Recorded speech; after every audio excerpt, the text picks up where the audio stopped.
Institut Agama Islam Negeri IAIN Cotkala, Kota Langsa, Provinsi Aceh mewisuda 460 lulusan untuk jenjang pendidikan S1 dan S2.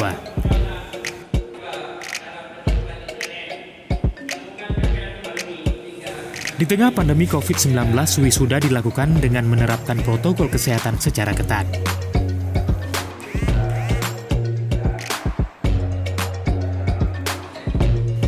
Hanya beberapa perwakilan mahasiswa hadir dalam proses wisuda ini.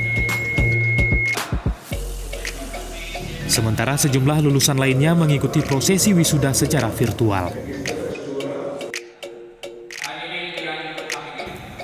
Selain dihadiri civitas akademika, wisuda terbatas ini juga dihadiri Wakil Wali Kota Langsa, Marjuki Hamid, dan perwakilan Forkopimda. Pelaksanaan wisuda Langsa tahap pertama tahun 2021 masih dilaksanakan dalam dua bentuk, yaitu bentuk daring dan bentuk daring. Hal ini mengingat masih dalam masa pandemi COVID-19. Dengan demikian, dalam bentuk daring hanya dilaksanakan kepada perwakilan mahasiswa yang lulus terpuji atau kumlot, serta diikutkan dengan mahasiswa program magister. Sementara untuk daring adalah seluruh mahasiswa S1 yang mereka melaksanakannya di rumah.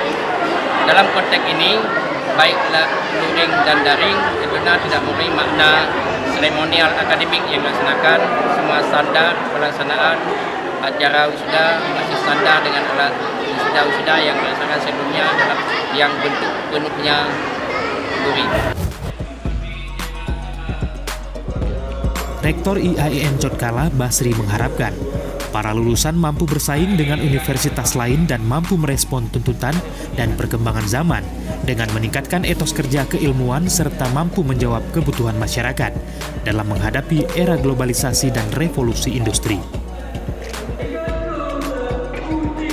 Dari Kota Langsa, Tim Liputan Aceh Video.